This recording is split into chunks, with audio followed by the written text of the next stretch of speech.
Praise Lord. എൻ്റെ പേര് അതേലെ. ഞാൻ എറണാകുളത്ത് വരാപ്പുഴയിൽ ക്രൈസ്റ്റ് കിങ് ചേർച്ചിൽ നിന്ന് വരുന്നു. ഞാൻ 2023 +2 പാസ് ഔട്ടാണ്. അതിനുശേഷം ഞാൻ ഓസ്ട്രേലിയയിൽ പോയി നഴ്സിംഗ് പഠിക്കാൻ ആഗ്രഹിച്ചു. അതിന് ഇതായിട്ട് PT എക്സാം ക്ലിയർ ചെയ്യേണ്ടിയിരുന്നു. ഞാൻ ആദ്യത്തെ പ്രാവശ്യം PT എഴുതിയപ്പോൾ എനിക്ക് റിസൾട്ട് വന്നപ്പോൾ 3 മൊഡ്യൂളിന് എനിക്ക് 75 വന്നു. പക്ഷേ എനിക്ക് നഴ്സിങ്ങിന് വേണ്ടത് 65 ആണ്. റീഡിങ്ങിൻ്റെ മൊഡ്യൂളിൽ എനിക്ക് 61 കയറിയുള്ളൂ. 3 എണ്ണത്തിന് നല്ല സ്കോർ ഉണ്ടായിട്ട് ഒരെണ്ണത്തിന് 4 മാർക്കിൽ പോയപ്പോൾ ഭയങ്കര വിഷമമായിരുന്നു. പിന്നെ ഞാൻ ഇത്ര നല്ല സ്കോർ ഉണ്ടല്ലോ, റീഡിങ് ഒന്നും കൂടെ കോൺസെൻട്രേറ്റ് ചെയ്തിട്ട് ഞാൻ പിന്നീട് അടുത്ത് തന്നെ ഡേറ്റ് എടുത്തു. ഞാൻ പിന്നെയും എക്സാം എഴുതി. എക്സാം നല്ല ടഫായിരുന്നു.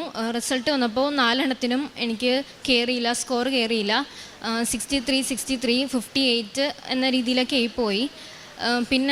പിന്നെ ഈ സ്കോറൊക്കെ കണ്ടപ്പോഴേക്കും എനിക്ക് ഉള്ള കോൺഫിഡൻസൊക്കെ പോയി. ഭയങ്കര വിഷമമൊക്കെ ആയി. അതിൽ പിന്നെ വീട്ടുകാർ പറഞ്ഞു ഇനി കൃപാസനത്തിൽ പോയി ഉടമ്പടി എടുത്തിട്ട് എക്സാം എഴുതിയാൽ മതി എന്ന് പറഞ്ഞു. പിന്നെ ഞാൻ 2023 7-ാം മാസം 12-ാം തീയതി ഞാനും ചേച്ചിയും കൂടെ വന്ന് ഉടമ്പടി എടുത്തു. ഉടമ്പടി എടുത്ത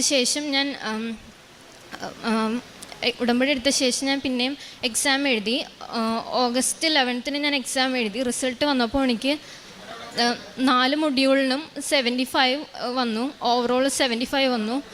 എനിക്ക് ഇൻഡിവിജ്വൽ 65 വേണ്ടിയിരുന്നെങ്കിലും എനിക്ക് ഓവറോൾ 75 കിട്ടി. 10 പോയിൻറ്റ്സ് എക്സ്ട്രാ കിട്ടി. അതിനുശേഷം പിന്നെ എഡ്യൂക്കേഷൻ്റെ ലോണിനൊക്കെ വേണ്ടി നടന്നു. ഇച്ചിരി കുറേ തടസ്സങ്ങളൊക്കെ ഉണ്ടായെങ്കിലും എഡ്യൂക്കേഷൻ ലോൺ പാസ്സായി കിട്ടി. അതിനുശേഷം ഞാൻ കാൻബറ യൂണിവേഴ്സിറ്റിക്ക് അപ്ലൈ ചെയ്തു. ഇൻ്റർവ്യൂ ഒക്കെ പാസ്സായി. ഡോക്യുമെൻറ്റേഷനൊക്കെ കുറേ ചെയ്തു. എല്ലാം കഴിഞ്ഞ് അവസാനത്തെ സ്റ്റേജ് ആയപ്പോഴേക്കും എന്നെ യൂണിവേഴ്സിറ്റി റിജക്റ്റ് ചെയ്തത് ജൂൺ 3-ാം തീയതിയാണ്. ജൂലൈയിലാണ് ക്ലാസ് തുടങ്ങുന്നത്. അപ്പോൾ എനിക്ക് അടുത്ത യൂണിവേഴ്സിറ്റിക്ക് അപ്ലൈ ചെയ്യാനുള്ള ടൈം ഇല്ലാത്തതുകൊണ്ട് എനിക്ക് ജൂലൈ ഇൻടേക്കും മിസ്സായി. എൻ്റെ ഒപ്പം ഉണ്ടായ പിള്ളേരെല്ലാവരും ക്ലാസ്സൊക്കെ തുടങ്ങി, പഠിക്കാനൊക്കെ തുടങ്ങി. ഞാൻ മാത്രം ഒന്നും ആയിട്ടുണ്ടായില്ല. അപ്പോൾ അങ്ങനെ ഭയങ്കര റിജക്റ്റൊക്കെ ആയപ്പോൾ ഭയങ്കര വിഷമമായി. പിന്നീട് ഞാൻ ഓസ്ട്രേലിയയിൽ നിന്ന് പ്ലാൻ ഡ്രോപ്പ് ചെയ്യാൻ തീരുമാനിച്ചു. കാരണം 1 വർഷം ഇയർ ഗ്യാപ്പൊക്കെ ഉള്ള കുട്ടിക്ക് പിന്നെ ഓസ്ട്രേലിയ വിസക്ക് അപ്ലൈ ചെയ്യണതിൽ വലിയ കാര്യമൊന്നുമില്ല. അതുകൊണ്ട് ഞാൻ ന്യൂസിലൻഡിലേക്ക് പോകാൻ ട്രൈ ചെയ്തു. ന്യൂസിലൻഡിന് ഇയർ ഗ്യാപ്പ് ഒരു ഇഷ്യൂ അല്ലാത്തതുകൊണ്ട് ന്യൂസിലൻഡിലേക്ക് വേണ്ടിയുള്ള ആപ്ലിക്കേഷൻ ഞാൻ വേറെ ഏജൻസി വഴി ഓഫറിനൊക്കെ വെച്ച് അപേക്ഷിച്ചു. അത് കഴിഞ്ഞപ്പോഴേക്കും ഇപ്പം ഓസ്ട്രേലിയക്ക് വെച്ച ഏജൻസി അവരെന്നെ പിന്നെയും വിളിച്ചു. നമുക്കൊന്നും കൂടെ അപ്ലൈ ചെയ്യാം, നമ്മുടെ പേപ്പറെല്ലാം സെറ്റല്ലേ, നമുക്കൊന്നും കൂടെ അടുത്ത യൂണിവേഴ്സിറ്റിക്ക് അപ്ലൈ ചെയ്യാമെന്ന് പറഞ്ഞു.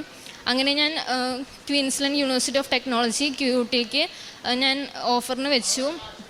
അങ്ങനെ എനിക്ക് ഓഫർ വന്നു. ഫീസൊക്കെ അടച്ചു, എല്ലാം ചെയ്തു. ഞാൻ ഒക്ടോബർ 1 വിസക്ക് അപ്ലൈ ചെയ്തു. വിസ വരാൻ നല്ല ടൈം എടുക്കും, ലെവൽ 2 ആണ് എന്നൊക്കെ പറഞ്ഞ് വൈകും എന്നൊക്കെ പറഞ്ഞ് 2.5 മാസമൊക്കെ ഞാൻ എക്സ്പെക്റ്റ് ചെയ്തു. പക്ഷേ എനിക്ക് 1.5 മാസത്തിനുള്ളിൽ വിസ വന്നു. നവംബർ 14 എനിക്ക് ഓസ്ട്രേലിയൻ വിസ ഗ്രാൻഡായി. ഇത്രയേറെ അനുഗ്രഹം ചെയ്തു തന്ന ദൈവമാതാവിന് വളരെയധികം നന്ദി. പിന്നെ പത്രങ്ങൾ, ഇവിടുത്തെ കൃപാസനത്തിലെ പത്രം ഞാൻ എൻ്റെ വീടിൻ്റെ അടുത്തുള്ള വിജാതിരായിട്ടുള്ള ആൾക്കാർക്കാണ് ഞാൻ കൂടുതൽ കൊടുത്തത്. ക്രിസ്ത്യൻസിന് ഇതിനെപ്പറ്റി കൂടുതൽ അറിയാവുന്നതുകൊണ്ട് ഞാൻ ക്രിസ്ത്യൻസിന് അധികം കൊടുത്തില്ല. ഞാൻ കൂടുതൽ വിജാതിർക്കാണ് കൊടുത്തത്.